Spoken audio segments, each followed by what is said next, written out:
खुलुमबाय। गिबियावनो फुंबिलिनि गोजोन हामलायनायखौ साफ्रोमनिसिमबो बावहरग्रोनाय जाबाय। देग्लायनि बोसोर गोदान बैसागु बोथोरनि नैबे बुब्लियाव आङो साफ्रोमनिसिमबो आंनि गोसो गोरबोनि खुलुमनाय सिबिनायखौ बावहरदों। गेदेरफोरनिसिम आंनि सिबिनाय खुलुमनाय आरो लोगोफोरनिसिम आंनि गाहाम अनसायनाय आरो उन्दैफोरनिसिम आंनि अननायखौ जासिहरदों। जे बोसोर गोदान बैसागु बोथोरा बोसोरफ्रोमबो दिनै फैयो आरो बोसोरफ्रोमबो दिनै बे बोथोरखौ बर' हारिजों लोगोसे सारा आसामाव बे बोथोरखौ फालिनाय जायो आरो बे बोथोरा जोंनि हारिमु, जोंनि दोरों, जोंनि गासैबो बिथिंखौ लाजोबनानै फालिनाय जायो। बे बोथोराव आङो आंनि गोसो गोरबो सिंनिफ्राय साफ्रोमबोखौबो आङो खुलुमनाय सिबिनाय हरदों। जेन' बे बोसोर गोदान बैसागु बोथोरा जोंनि साफ्रोमनोबो गेजेराव अनलायनाय लाबोयो, बिदा फंबाय सानलायनाय लाबोयो, हारि माहारिनि गेजेराव जाहाथे फोथायलायनाय लाबोयो आरो फैबाय थानाय बोसोरसे समाव जोंनि बयनिबो गाहाम देहा गोसो मोदोम लानानै जोङो जाहाथे थांनानै थानो हायो। जोंनि न'खरफ्रोमबो मोनसे मोजां रादाब जाहाथे जोङो मोननो हायो। जोंनि फारफ्रोम बिथिं जौगानाय, सोलोंथाइ, समाजखान्थि, रांखान्थि बिथिङाव जाहाथे जोङो समानै बयबो दावगालांनो हाथों।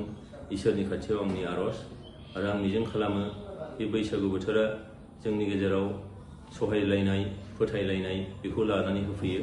बेखौनो आङो साफ्रोमनिसिमबो आर'ज गाबदों आरो बैसागु बोथोरखौ जेन' बयबो गावनि हारिमु, गावनि दोरों गासैखौबो लानानै जों जेन' फालिलांनो हायो आरो बैसागु बोथोरनि गेजेरजों जोंनि हारिमुवा जेन' बे मोजाङैनो बेरखाङो।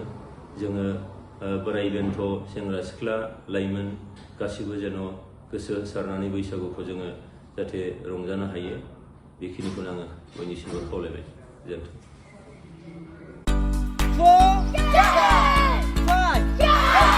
नोंथांमोनहा गावबा गावनि गथ'खौ काराटेनि सासे राफोद गेलेगिरि खालामनो गोसो दं नामा? हादरसायारि, हादरारि, हादर गेजेरारि थाखोसिम गेलेग्रा खालामनो गोसो दंब्ला नोंथाङा गोबाव दा खालामसै। सासे राफोद रोंखा-राखा काराटे गेलेगिरि खालामनो थाखाय नोंथाङा जानजि खाफ्रादो आरो मुं थिसनहैदो सोलिफु फोरोंसालि बलामगुरि काराटे एकाडेमियाव। रोखा खौरांनि थाखाय 8720903713 मबाइल नाम्बाराव कन्टेक्ट खालामनो हागोन। बेबायदिनो बड' हाउस काराटे एकाडेमिनि थाखाय 6900451157, बेंटल काराटे एकाडेमिनि थाखाय 9678041226, बेरहांगाव काराटे एकाडेमिनि थाखाय 6901341656 आरो धालिगाव काराटे एकाडेमियाव मुं थिसननायनि थाखाय 8720903713 मबाइल नाम्बाराव खौरां लानो हागोन। मख'जाथावदि बे सोलोंसालिनिफ्राय सिगांनिफ्रायनो हादरसायारि, हादरारि, हादर गेजेरारि थाखोनि बादायलायनायाव गोबां फरायसाफोरा बान्था मोननो हाबोदों।